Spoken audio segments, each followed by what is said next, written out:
నవ్య news కు స్వాగతం। ఈ రోజు వార్తలను ముఖ్యాంశాలు।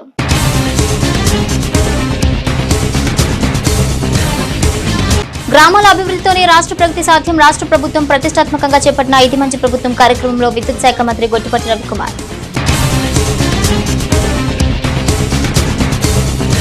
వందే భారత్ రైతులకు పెరుగుతున్న డిమాండ్, చీరాల్లో హాల్టింగ్ ఇవ్వాలంటున్న అన్ని వర్గాల ప్రజల నుంచి పెద్ద ఎత్తున వినతులు। కామ్రేడ్ సీతారాం ఏచూరి మరణం భారత కార్మిక లోకానికి లౌకికవాదానికి తీరని లోటు। చీరాల ఎన్జీఓస్ భవన్ లో జరిగిన సీతారాం ఏచూరి సంతాప సభలో ఐద్వా రాష్ట్ర ప్రధాన కార్యదర్శి రమాదేవి। రాష్ట్ర ప్రభుత్వం ప్రతిష్టాత్మకంగా చేపట్టిన ఇది మంచి ప్రభుత్వం కార్యక్రమాలు బాపట్ల జిల్లా వ్యాప్తంగా శుక్రవారం ప్రారంభమయ్యాయి। అద్దంకి నియోజకవర్గం సంతమాగులూరు మండలం మిన్నెకల్లు గ్రామంలో జరిగిన కార్యక్రమానికి రాష్ట్ర విద్యుత్ శాఖ మంత్రి గొట్టిపాటి రవికుమార్, జిల్లా కలెక్టర్ వెంకటమురళి ముఖ్య అతిథిగా హాజరై ప్రారంభించారు। ఈ కార్యక్రమంలో భాగంగా ప్రజల సమస్యలు అడిగి తెలుసుకున్నారు।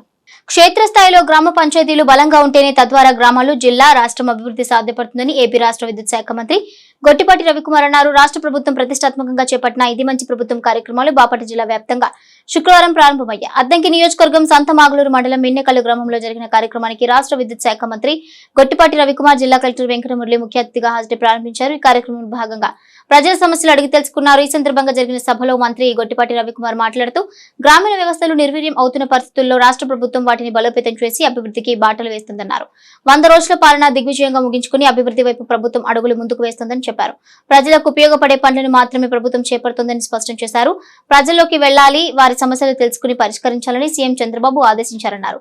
అన్ని గ్రామాల్లో ఈ కార్యక్రమాలు వారం రోజుల పాటు జరుగుతాయన్నారు। 40,000 వ్యవసాయ విద్యుత్ కనెక్షన్లు ఇస్తున్నామని ప్రకటించారు। జిల్లా కలెక్టర్ వెంకటమురళి మాట్లాడుతూ అభివృద్ధి సంక్షేమం లక్ష్యంతో రాష్ట్ర ప్రభుత్వం ముందుకు వెళ్తోందన్నారు। ప్రభుత్వం ఏర్పాటైన 100 రోజుల్లో ప్రజలకు సుపరిపాలన అందిస్తోందన్నారు। సంకల్పం, చిత్తశుద్ధితో అతి తక్కువ కాలంలోనే అనేక విజయాలు సాధిస్తూ ప్రభుత్వం ముందుకు సాగుతోందన్నారు। కార్యక్రమంలో చీరాల ఆర్డీఓ సూర్యనారాయణ రెడ్డి, ఎండీఓ లక్ష్మీదేవి, మండల ప్రత్యేక అధికారి రమేష్ బాబు తదితరులు పాల్గొన్నారు। ఏర్పాటయ్యి నూతనంగా కూటమి ప్రభుత్వం 100 రోజుల పరిపాలన తర్వాత ఒకసారి మనం ఈ 100 రోజుల్లో ఏ కార్యక్రమాల్ని చేపట్టాం, ఎంతటి చిత్తశుద్ధితో పనిచేశాం, ప్రజలకు ఏ విధంగా ఒక సుపరిపాలనని మనం ఇవ్వగలిగాం అనేటువంటి మరి మనం ఆలోచిస్తే 100 రోజులు అనేది చాలా పెద్ద పీరియడ్ ఏం కాదు। ప్రభుత్వాలకి ప్రజాస్వామ్యంలో ప్రజల ద్వారా మ్యాండేట్ అనేది 5 సంవత్సరాల కొరకు ఇవ్వడం జరుగుతుంది। కానీ సంకల్పం, చిత్తశుద్ధి ఉన్నట్టయితే, సరైన ముందు చూపు ఉన్నట్టయితే మనము అతి తక్కువ సమయంలో కూడా అత్యంత విలువైన విజయాల్ని సాధించగలుగుతాము అనే దానికి ఈ 100 రోజుల సుపరిపాలన నిదర్శనం। ఆ విధంగా మనం ఆలోచించినట్టయితే మెగా డిఎస్సి నోటిఫికేషన్ ఇవ్వడం అయితేనేమి, అదేవిధంగా పెన్షన్లని పెంచుతూ వాటన్నింటినీ కూడా 1వ తారీఖునే 99% డిస్బర్స్ జరిగేటట్టుగా అయితేనేమి, మరి గతంలో కొన్ని ఇబ్బందులు ఉన్నాయి। ఉద్యోగులు కూడా నెలంతా పనిచేసి వేతన జీవులు జీతం కోసం ఎదురు చూసేటువంటి పరిస్థితి, వాటన్నింటినీ కూడా చక్కదిద్దడం, కొన్ని అపోహలు, ప్రజలు వైపరీత్యం వల్ల మనకు వరదలు సంభవించాయి। మరి బాపట్ల జిల్లా మీ అందరికీ తెలిసిన విషయం, ప్రకాశం బ్యారేజ్ నుంచి వాటర్ డిశ్చార్జ్ అయిన తర్వాత మనకు 67 కిలోమీటర్లు మన జిల్లాలోనే ప్రవహిస్తుంది కృష్ణా నది। సముద్రంలో కలిసేంత వరకు కూడా మన జిల్లాలోనే ప్రవహిస్తుంది। మరి మన జిల్లాలో ప్రవహించేటప్పుడు మనకు ఆ 3 మండలాలు వరదకు గురైనవి, రేపల్లె, బట్టిప్రోలు, కొల్లూరు అనే మండలాలు। అక్కడికి మన మంత్రివర్యులు గొట్టిపాటి రవికుమార్ గారు, మన రెవెన్యూ శాఖ మార్చులు అనగానే సత్యప్రసాద్ గారు, ఇతర నక్క ఆనంద్ బాబు గారు, వీరందరూ కూడా అక్కడికి వచ్చి రేయి పగళ్ళు అక్కడే క్యాంప్ చేసి నైట్ కూడా అక్కడే ఉండి, డే కూడా అక్కడే ఉండి, కలెక్టర్ గా నాకు మరియు జిల్లా యంత్రాంగానికి కూడా ఒక మంచి మార్గదర్శకత్వం చేసి, వాళ్ళకున్న అనుభవం, ఇక్కడే పుట్టి పెరిగినటువంటి నాయకులు కాబట్టి ప్రజలతో ఉన్నటువంటి అనుబంధం, వాళ్ళకున్న అనుభవాన్ని వాళ్ళు ఉపయోగించుకొని జిల్లా యంత్రాంగానికి ఒక స్పష్టమైన మార్గనిర్దేశం మనం ఏం చేయగలుగుతాం అనేది కూడా వాళ్ళ ద్వారా తెలుసుకొని ప్రభుత్వం మళ్ళీ పనిచేయాలనే ఉద్దేశంతో మన ముఖ్యమంత్రి నారా చంద్రబాబు నాయుడు గారు కూడా ఈ కార్యక్రమం పెట్టడం జరిగింది।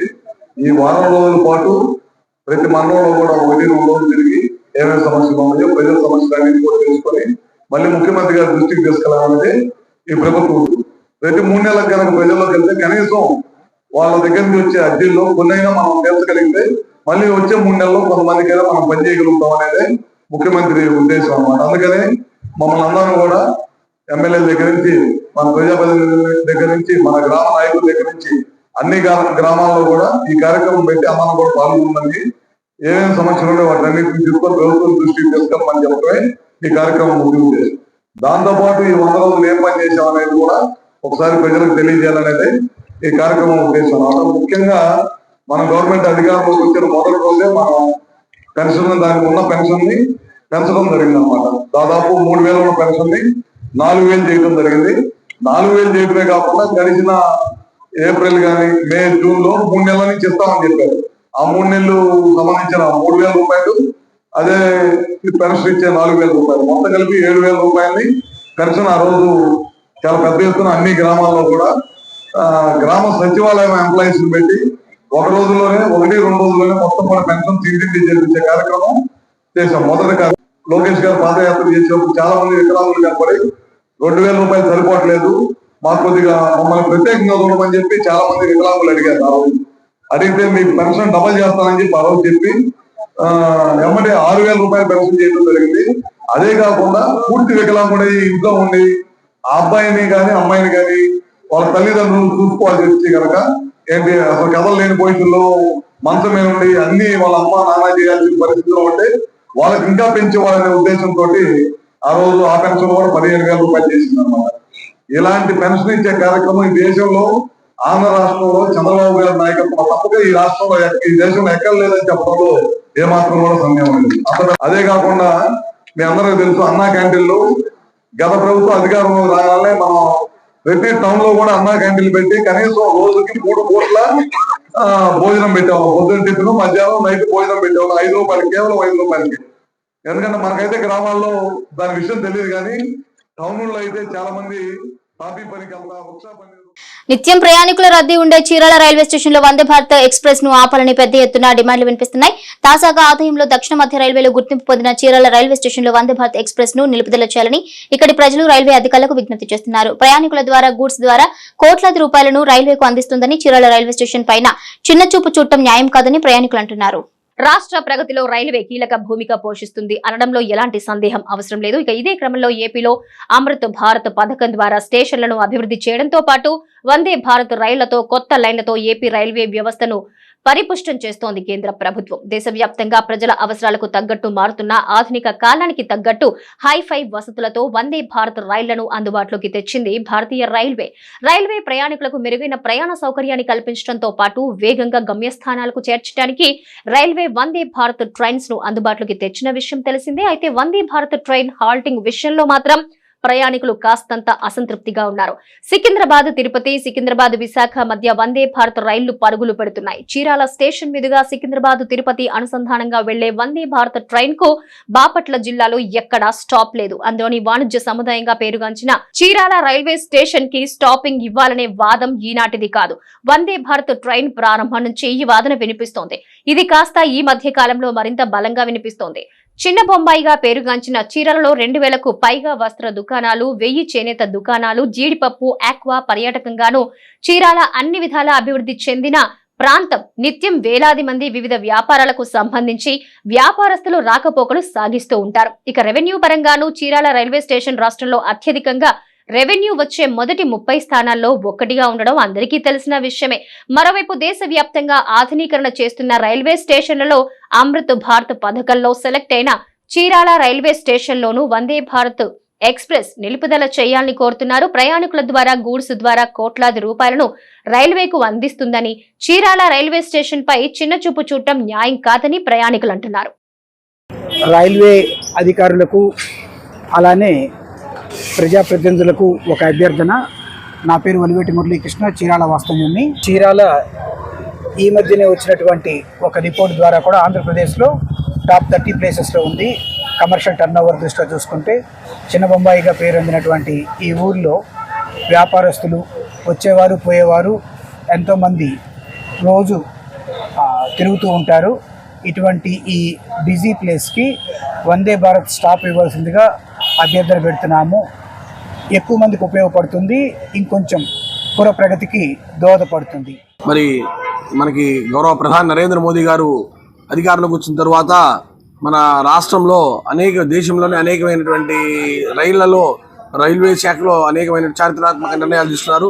మరి మన ఆంధ్ర రాష్ట్రంలో కనుక మనం చూసినట్లయితే ఎప్పుడో బ్రిటిష్ కాలం నాటి రైల్వే లైన్ తప్పితే మరి ఒక లైన్ లేదు. మరి అటువంటిది గూడూరు నుంచి విజయవాడ వరకు మనకి 3వ లైన్ కూడా వేయడం జరుగుతుంది. అన్ని రకాల రైల్వే స్టేషన్స్ని కూడా ఆధునీకరణ కోసం చేస్తున్నారు. మన చీరాల రైల్వే స్టేషన్ అభివృద్ధి కోసం కూడా రమారమి 50 కోట్ల రూపాయలు మన చీరాల రైల్వే స్టేషన్కి గౌరవ ప్రధాని మన సెంట్రల్ గవర్నమెంట్ ఇక్కడ కేటాయించడం జరిగింది. అది అందులో భాగంగా మరి రైల్వేలు కొత్త రైళ్లు అనేకమైనటువంటి కొత్త రైళ్లు కూడా ప్రవేశపెట్టడం జరిగింది. అందులో భాగంగా వందే భారత్ రైలు ప్రత్యేకంగా మన ప్రాంతంలో వెళుతూ ఉంది. మనం కనుక గమనించినట్టయితే గత కొద్ది రోజుల క్రితం ఇచ్చినటువంటి గణాంకాలను చూసుకున్నట్టయితే విజయవాడ రైల్వే డివిజన్ పరిధిలో చీరాల రైల్వే స్టేషన్ అత్యంత ఎకానమీ రాబడి వచ్చినటువంటి స్టేషన్గా మరి చీరాల ఉంది. దాన్ని చూసి అధికారులే ఆశ్చర్యపోవడం జరిగింది, ఇంత రాబడి వస్తుందని చెప్పి. మరి ఇంత రాబడి వస్తూ ఇంతమంది ప్రయాణికులు ఇక్కడి నుంచి చీరాల రైల్వే స్టేషన్ నుంచి చీరాల నుంచి ప్రయాణం చేస్తూ ఉన్నారు. కాబట్టి ఈ చీరాలకి వందే భారత్ రైలుని కనుక మనం ఇక్కడ ఆపినట్లయితే ఈ చుట్టుపక్కల వారందరికీ కూడా ఎంతో సౌకర్యవంతంగా ఉంటుంది. అదేవిధంగా ఖచ్చితంగా మనం టికెట్స్ అన్ని కూడా ఫుల్ఫిల్ అవటం కానీ అంతా కూడా ఖచ్చితంగా రైల్వే వాళ్ళకి లాభం చేకూరడమే కాకుండా ఈ ప్రాంత ప్రజలందరూ కూడా మంచి జరుగుతుందని తెలియజేస్తున్నాము. అలానే ఎంపీ గారి దృష్టి కూడా ఈ విషయాన్ని తీసుకెళ్లాము. వారు కూడా రైల్వే మంత్రి గారితో మాట్లాడి ఖచ్చితంగా నేను వందే భారత్ రైలు ఇక్కడ ఆపించే విధంగా ప్రయత్నం చేస్తామని చెప్పి వారు చెప్పడం జరిగింది. అలానే దగ్గుబాటి పురంధేశ్వరి భారతీయ జనతా పార్టీ రాష్ట్ర అధ్యక్షుల వారికి కూడా వినతి పత్రం ఇస్తున్నాము.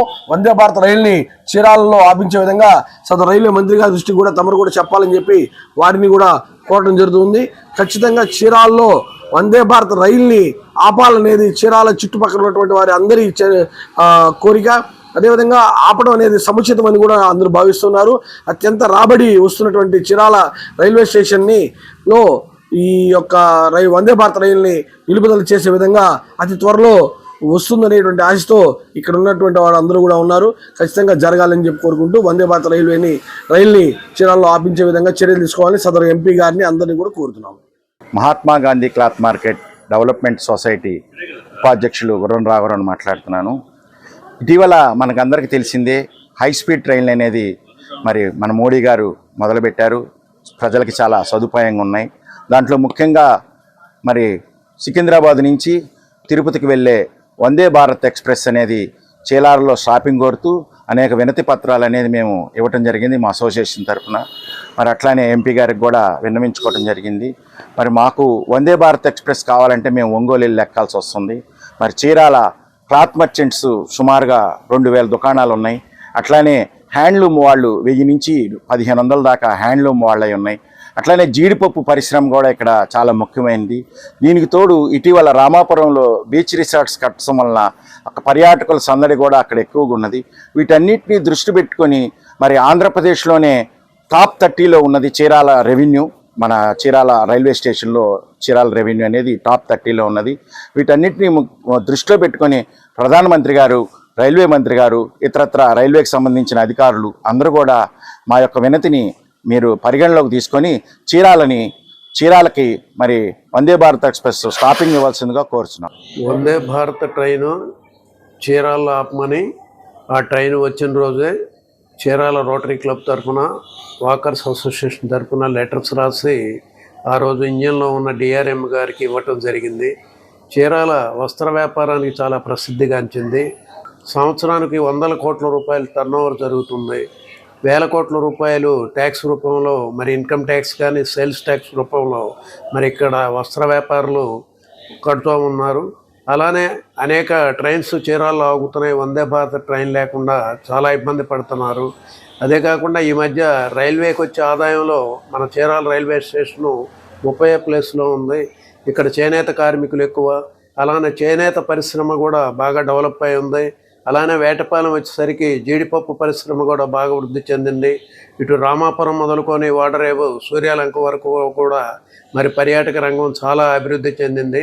కాబట్టి మాకు చీరాల్లో వందే భారత్ ట్రైన్ తప్పనిసరిగా ఆగాలని మేము చీరాల ప్రజానీకం అందరి తరపున మనస్ఫూర్తిగా చీరాల ఎన్జీఓస్ భవన్ లో ఎస్ఎఫ్ఐ మాజీ నాయకులు విజయభాస్కర్ అధ్యక్షతన శుక్రవారం సిపిఎం జాతీయ ప్రధాన కార్యదర్శి కామ్రేడ్ సీతారాం ఏచూరి సంతాప సభ జరిగింది. సభకు ఎస్ఎఫ్ఐ మాజీ నాయకులు 5వ రాష్ట్ర ప్రధాన కార్యదర్శి రమాదేవి హాజరయ్యారు. సిపిఎం జాతీయ ప్రధాన కార్యదర్శి కామ్రేడ్ సీతారాం ఏచూరి మరణం భారత కార్మిక లోకానికి లౌకికవాదానికి తీరని లోటని ఎస్ఎఫ్ఐ మాజీ నాయకురాలు 5వ రాష్ట్ర ప్రధాన కార్యదర్శి రమాదేవి అన్నారు. చీరాల ఎన్జీఓస్ భవనంలో ఎస్ఎఫ్ఐ మాజీ నాయకులు విజయభాస్కర్ అధ్యక్షతన శుక్రవారం సిపిఎం జాతీయ ప్రధాన కార్యదర్శి కామ్రేడ్ సీతారాం ఏచూరి సంతాప సభ జరిగింది. సభకు ఎస్ఎఫ్ఐ మాజీ నాయకురాలు 5వ రాష్ట్ర ప్రధాన కార్యదర్శి రమాదేవి హాజరయ్యారు. ఈ సందర్భంగా ఆమె మాట్లాడుతూ సీతారాం ఏచూరి విద్యార్థి దశ నుండే రాజకీయాల్లోకి వచ్చారని అన్నారు. దేశంలో అత్యున్నత విద్యాసంస్థ జవహర్లాల్ నెహ్రూ విశ్వవిద్యాలయంలో చదువుతూ ఎస్ఎఫ్ఐ నేతగా పరిచయమైన ఆయన దేశ రాజకీయాల్లో రైతులు, కార్మికులు, కష్టజీవుల ప్రయోజనాల కోసం కమ్యూనిస్టుగా చివరి వరకు పనిచేశారని అన్నారు. లౌకిక ప్రజాస్వామ్యం కోసం చట్టసభలో ప్రజల వాడిని వినిపించారన్నారు. ఇక ఆయన మరణం సిపిఎంతో పాటు దేశ రాజకీయాలకు, సామాన్య ప్రజలకు తీరని లోటని అన్నారు. సభలో ఎస్ఎఫ్ఐ ఉమ్మడి ప్రకాశం జిల్లా మాజీ కార్యదర్శి కొండయ్య, ఎస్ఎఫ్ఐ మాజీ నాయకులు బాబురావు, మహిళా కళాశాల retired principal D Narapa Reddy, Jana Vignana వేదిక రాష్ట్ర కార్యదర్శి కుర్ర రామారావు, మాజీ ఎస్ఎఫ్ఐ నాయకులు భోగ్యం ఏడుకొండలు, బీసీ ఫెడరేషన్ నాయకులు సిహెచ్ మస్తాన్ రావు, ఎస్ఎఫ్ఐ చీరాల నాయకులు సాదిక్ తదితరులు పాల్గొన్నారు.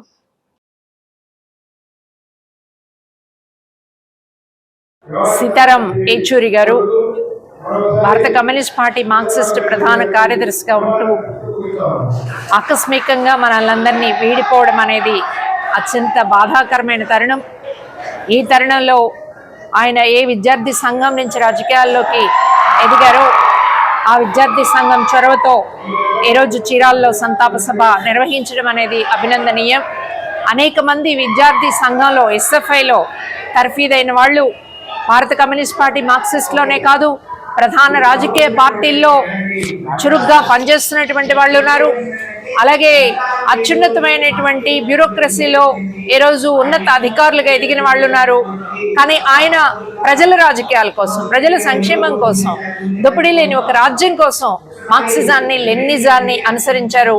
చివరి వరకు రాజకీయాలంటే ఎలా ఉండాలో ఆచరించి చూపించారు. నిజాయితీకి నిలువుటద్దంగా ఉన్నారు. సొంత ఆస్తి సంపాదించుకోవాలనేటటువంటి ఆలోచనని పక్కన పెట్టారు. అంతేకాదు ఈరోజు భారతదేశంలో మతం ఆధారంగా ఈ దేశాన్ని నిర్మాణం చేయాలి అంటే మతం కాదు, మనిషి ముఖ్యం. ఆ భారతదేశంలో ఉన్నటువంటి విభిన్న మతాల సమాహారం ముఖ్యమని చెప్పేసి తన సొంత ఉదాహరణనే ప్రజల ముందుకు తీసుకొచ్చారు. తాను ఒక బ్రాహ్మణుడిగా పుట్టి ఒక ముస్లింకి చెందినటువంటి అమ్మాయిని వివాహం చేసుకొని ఈరోజు పుట్టేటటువంటి బిడ్డ ఎవరికి చెందుతాడు అని చెప్పేసి ప్రశ్నని ఆయన వేసి భారతీయులం మనం అని చెప్పేసి భారతీయతని అత్యున్నతంగా ఆవిష్కరించాడు. అలాంటి భారతీయతని ఈ దేశంలో ఉన్నటువంటి పేదరికాన్ని వదిలించుకోవడానికి అవసరమైన సోషలిజాన్ని, కష్టజీవులకి అవసరమైన రాజ్యాన్ని నిర్మాణం చేసేదానికి ఈనాటి యువతరం ఆయన జీవితాన్ని తెలుసుకోవాలని, ఆచరించే ప్రయత్నం చేయాలని చెప్పేసి విజ్ఞప్తి చేస్తున్నాం. చరిత్రలోని ముఖ్యమైన ఘటనలను ఒకసారి చూద్దాం.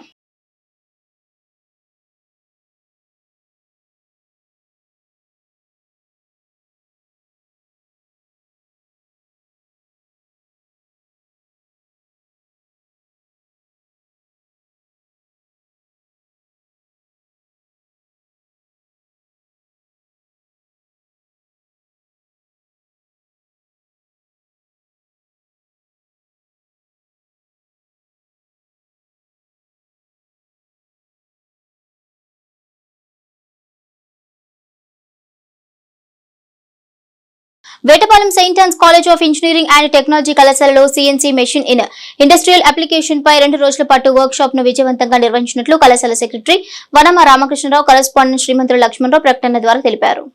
వర్క్ షాప్ల నిర్వహణ ద్వారా విద్యార్థుల నైపుణ్యత పెరుగుతోందని సెయింట్ ఆన్స్ ఇంజనీరింగ్ కళాశాల ప్రిన్సిపల్ డాక్టర్ జగదీష్ బాబు తెలిపారు. Vetapalem saint Ann's college of engineering and technology కళాశాలలో CNC machine in industrial application పై 2 రోజుల పాటు వర్క్ షాప్ ను విజయవంతంగా నిర్వహించినట్లు కళాశాల సెక్రటరీ వనమ రామకృష్ణరావు, కరెస్పాండెంట్ శ్రీమంతులు లక్ష్మణరావు ప్రకటన ద్వారా తెలిపారు. ఈ సందర్భంగా కళాశాల ప్రిన్సిపల్ జగదీష్ బాబు మాట్లాడుతూ CNC machine in industrial application పై 2 రోజుల వర్క్ షాపులు మెకానికల్ విభాగంలో 3-4వ సంవత్సరం చదువుతున్న విద్యార్థులకు రాగా టెక్సోర్స్ ప్రైవేట్ లిమిటెడ్ తిరుపతి వారి ఆధ్వర్యంలో నిర్వహించినట్లు ఆయన తెలిపారు. ఈ వర్క్ షాప్ లో బీటెక్ మెకానిక్ విభాగానికి చెందిన 120 మంది విద్యార్థులు పాల్గొన్నట్లుగా చెప్పారు. ఈ వర్క్ షాప్ లో సిఎన్సి మెషిన్ ఇండస్ట్రియల్ అప్లికేషన్స్ లో ఎలా ఉపయోగిస్తారో విద్యార్థులకు అవగాహన కల్పించాలని తెలిపారు. సిఎన్సి మెషిన్ పై అవగాహన పెంపొందించుకుని వాటిపై పనిచేయడం నేర్చుకోవడం వల్ల డిజైనింగ్, మ్యానుఫ్యాక్చరింగ్ రంగాలపై విద్యార్థులకు అవగాహన కలుగుతోందని అన్నారు. తద్వారా ఉపాధి అవకాశాలు మెరుగుపడతాయన్నారు. ఆధునిక పరిజ్ఞానాన్ని ఉపయోగించుకుని ఉత్పత్తులను అభివృద్ధి చేయవచ్చని తెలిపారు. బీటెక్ విద్యార్థులకు ఈ వర్క్ షాప్ కు హాజరవడం వల్ల విద్యార్థులకు ఎంతగానో ఉపయోగపడుతుందని mechanical engineering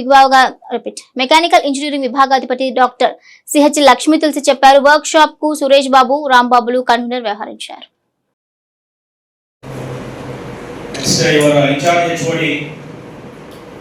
Sri Rambabu garu, as well as the resource person Sri Srikanth garu, and the eminent faculty members of mechanical department and my dear students.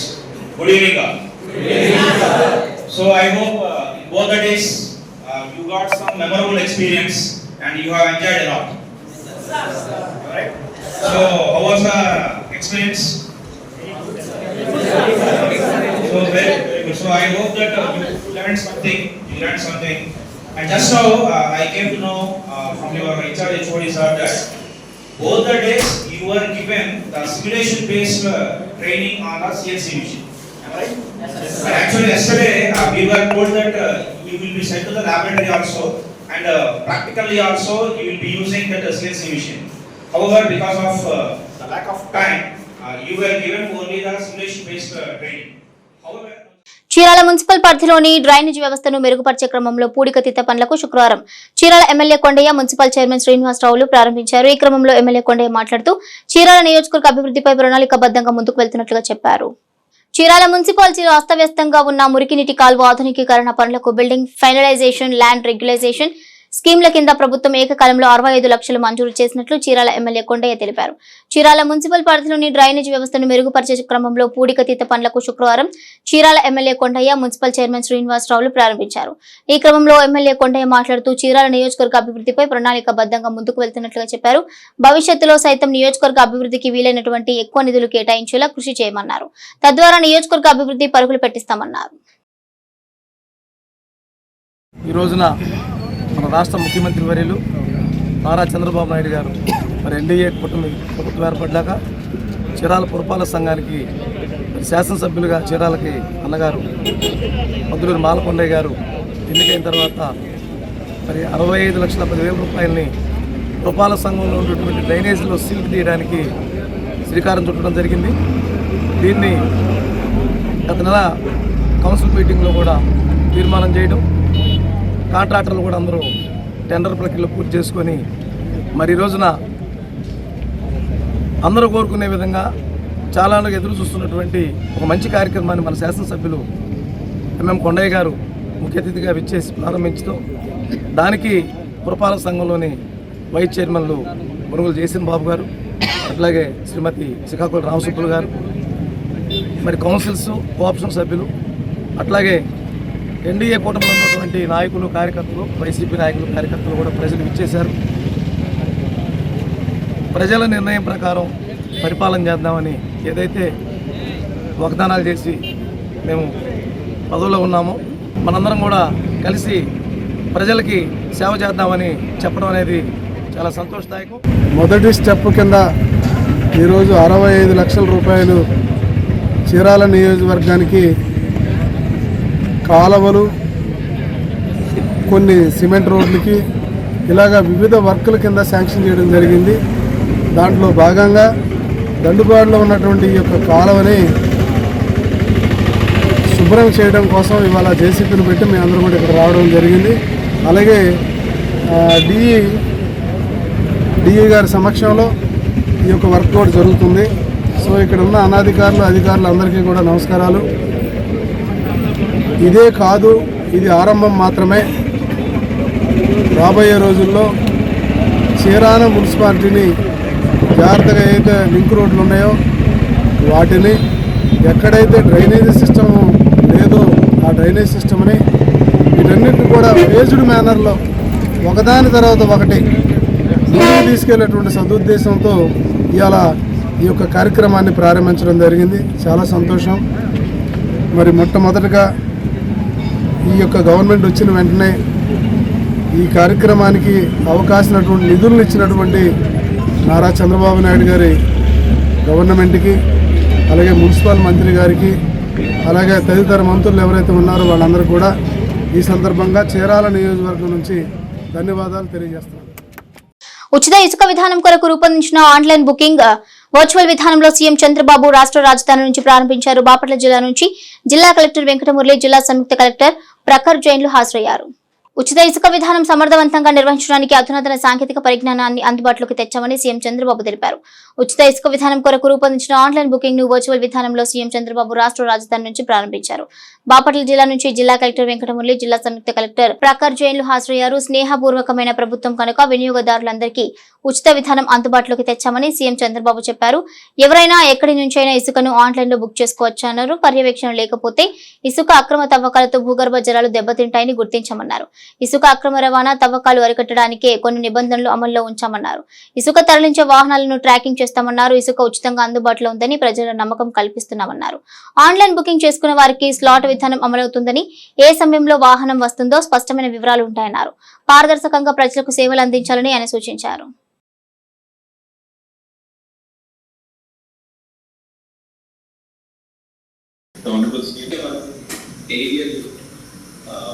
Get some gap here and there would be there. Cost kuda alante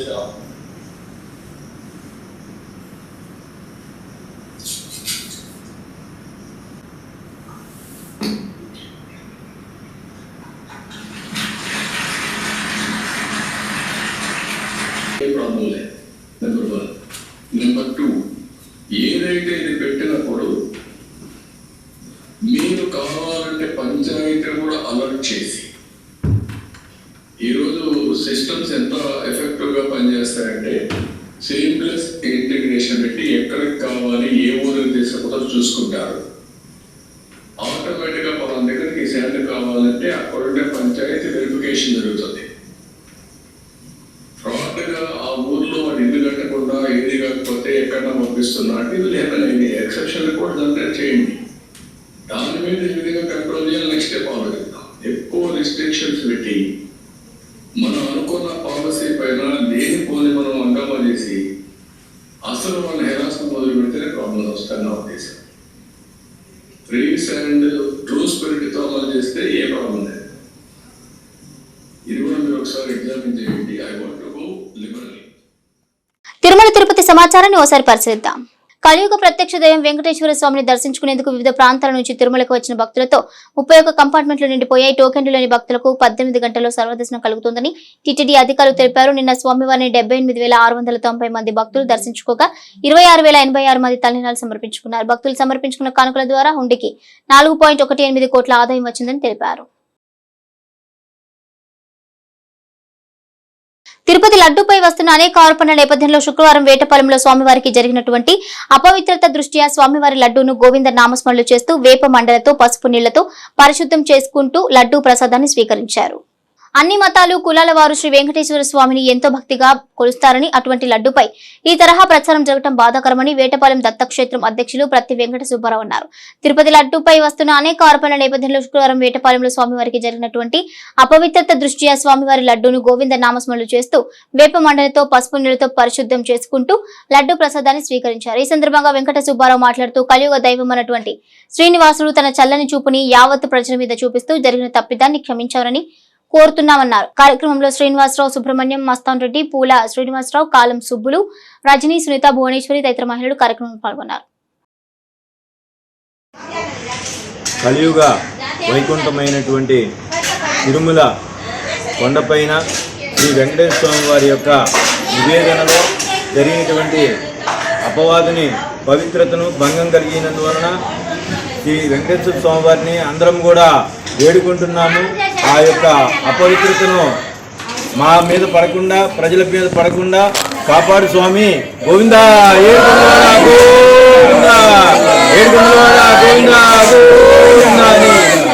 అని ఆంధ్రప్రదేశ్లో ఉన్నటువంటి ప్రజలే కాకుండా యావత్ భారతదేశంలో ఉన్నటువంటి ప్రజలందరూ కూడా కలియుగ వైకుంఠ వెంకటేశ్వరుణ్ణి ఒకటే ప్రార్థించుకున్నాము.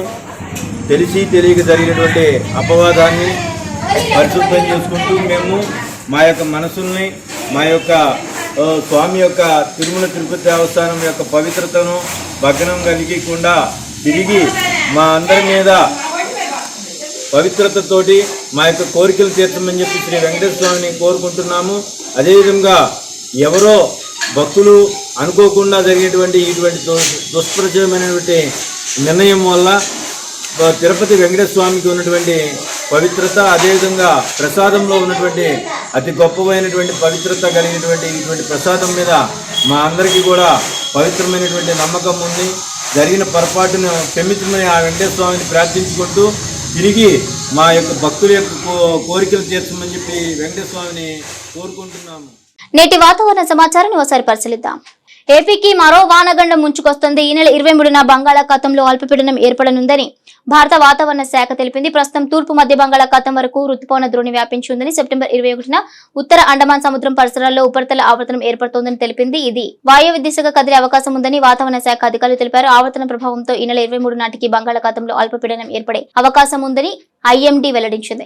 ఈ క్రమంలో 23వ తేదీ వరకు కోస్తా జిల్లాలకు ఎల్లో అలర్ట్ ప్రకటించింది వాతావరణ శాఖ. పలు ప్రాంతాల్లో ఓ మోస్తరు నుంచి భారీ వర్షాలు కురుస్తాయని తెలిపింది. ఏలూరు, పశ్చిమ గోదావరి, కాకినాడ, ఎన్టీఆర్, శ్రీకాకుళం, విజయనగరం, అల్లూరి సీతారామరాజు, పార్వతీపురం, మన్యం, కోనసీమ, అనకాపల్లి జిల్లాలో భారీ వర్షాలు పడే అవకాశం ఉందని అమరావతి వాతావరణ కేంద్రం అంచనా వేసింది.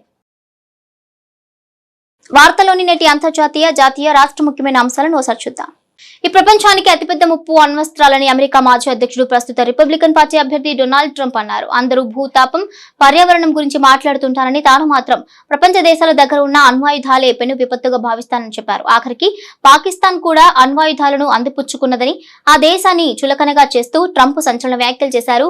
మిషిగావ్లో ఎన్నికల ప్రచారంలో పాల్గొన్న ట్రంప్ తాను అధ్యక్షుడిగా ఉన్నప్పుడు మానవాళికి పెను విపత్తును తెచ్చిపెట్టే అణ్వస్త్రాలపై తాను స్వయంగా నిఘా ఉంచేవాడినని, ప్రస్తుతం పరిస్థితి మారిపోయిందని అన్నారు. మావోయిస్టులపై జరిపిన ఆపరేషన్లో భద్రతా బలగాలు భారీ విజయాన్ని సాధించాయని అమిత్ షా అన్నారు. ఇప్పుడు ఈ సమస్య ఛత్తీస్గఢ్ లోని 4 జిల్లాల్లో మాత్రమే ఉందని, పశుపతినాథ్, నేపాల్ నుంచి తిరుపతి, ఆంధ్రప్రదేశ్ వరకు కారిడార్ నిర్మించాలని మావోయిస్టులు ఒకప్పుడు ప్లాన్ చేశారని చెప్పారు. హింసను విడనాడాలని, ఆయుధాలు వదిలి లొంగిపోవాలని కేంద్ర హోంమంత్రి అమిత్ షా నక్సలైట్లకు విజ్ఞప్తి చేశారు. నక్సలైట్లు అలా చేయకుంటే వారిపై సమగ్ర పోరాటం యాత్ర చేపడతామన్నారు. ఛత్తీస్గఢ్ లో నక్సలైట్ల హింసాకాండతో 55 మంది బాధితులను షా పరామర్శించారు. ఆంధ్రప్రదేశ్ రాష్ట్ర వ్యాప్తంగా ఉన్న ప్రభుత్వ, ప్రైవేటు పాఠశాలలకు దసరా సెలవులు రాబోతున్నాయి. ఇప్పటికే విద్యార్థులు వారి తల్లిదండ్రులు ఊర్లకు వెళ్లేందుకు ఏర్పాట్లు చేస్తున్నారు. దసరా సందర్భంగా ప్రధాన నగరాలకు వెళ్లేందుకు రైల్వే శాఖ ప్రత్యేక రైళ్లను కూడా ఏర్పాటు చేసింది. ప్రతి ఏటా దసరా వచ్చిందంటే స్కూల్స్, కాలేజీలకు భారీగానే సెలవులు వస్తాయి. ఈ ఏడాది రాష్ట్రంలోని పాఠశాలలకు 10 రోజులు సెలవులు వచ్చాయి. విద్యాశాఖ ప్రకటించిన అకాడమిక్ క్యాలెండర్ ప్రకారం అక్టోబర్ 4వ తేదీ నుంచి దసరా సెలవులు ప్రారంభమవుతాయి. అక్టోబర్ 13వ తేదీతో సెలవులు ముగుస్తాయి. తిరిగి పాఠశాలలు అక్టోబర్ 14వ తేదీ నుంచి స్కూళ్లు, కాలేజీలు ప్రారంభమవుతాయి. అక్టోబర్ 2వ తేదీన గాంధీ జయంతి సందర్భంగా సెలవు వస్తుంది. అక్టోబర్ 3వ తేదీన వర్కింగ్ డే. అక్టోబర్ 3వ తేదీన కూడా సర్కార్ సెలవిస్తే 12 రోజుల పాటు సెలవులు వస్తాయి. సెలవుల నేపథ్యంలో అక్టోబర్ నెలలో కేవలం 17 రోజులు మాత్రమే తరగతులు జరుగుతున్నాయి. అయితే దసరా సెలవులపై ఏపీ సర్కార్ ఇంకా అధికారిక ప్రకటన వెలువరించలేదు. ప్రకటన వస్తే గానీ మొత్తం ఎన్ని రోజులు సెలవులు వస్తాయనే దానిపై క్లారిటీ వచ్చే అవకాశం ఉంది. మన దేశంలో అత్యధిక అమ్ముడవుతున్న కార్లలో మారుతి సుజుకి వ్యాగన్ ఆర్ ఒకటి. చిన్న పరిమాణంలో ఉండటం, అనువైన బడ్జెట్ లో కొనుగోలు చేసే అవకాశం ఉండటంతో మన మార్కెట్ లో ఈ కారుకు అధిక డిమాండ్ ఉంటుంది. ఇప్పుడు దీనికి అప్గ్రేడెడ్ వెర్షన్ ను లిమిటెడ్ ఎడిషన్ గా మారుతి సుజుకి లాంచ్ చేసింది.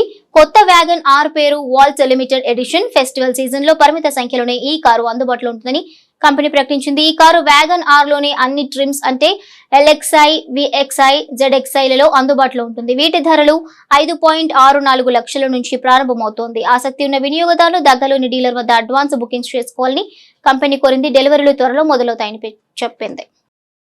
సొంత గడ్డపై తమకు తిరుగులేదని టీమిండియా మరోసారి చాటింది. పర్యాటక బంగ్లాదేశ్ ను హడలెత్తిస్తూ చపాక్ టెస్ట్ లో పట్టు బిగించింది. 300 ఆధిక్యంతో బంగ్లాను ఒత్తిడిలోకి నెట్టింది. తొలి రోజు రవిచంద్రన్ అశ్విన్, రవీంద్ర జడేజా అద్భుత పోరాటంతో కోలుకున్న భారత్ రెండో రోజు బంగ్లాదేశ్ భారతం పట్టింది. యార్కర్ కింగ్ జస్ప్రీత్ బుమ్రా దాటికి చిగురు టాకులో వణికిన బంగ్లా 149 పరుగులకే కుప్పకూలింది. అనంతరం రెండో ఇన్నింగ్స్ లో భారత్ 3 వికెట్ల నష్టానికి 81 రన్స్ కొట్టింది. ఓవర్ నైట్ స్కోర్ తో రెండో రోజు ఆట కొనసాగించిన భారత్ తొలి సెషన్ లోనే ఆల్అౌట్ అయింది. తస్కిన్ అహ్మద్ 3 వికెట్లతో రాణించి బంగ్లాకు బ్రేక్ ఇచ్చాడు.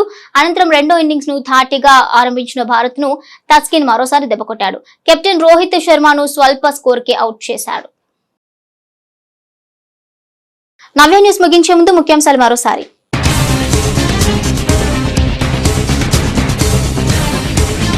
గ్రామాల అభివృద్ధితోనే రాష్ట్ర ప్రగతి సాధ్యం. రాష్ట్ర ప్రభుత్వం ప్రతిష్టాత్మకంగా చేపట్టిన ఇది మంచి ప్రభుత్వం కార్యక్రమంలో విద్యుత్ శాఖ మంత్రి గొట్టిపాటి రవికుమార్.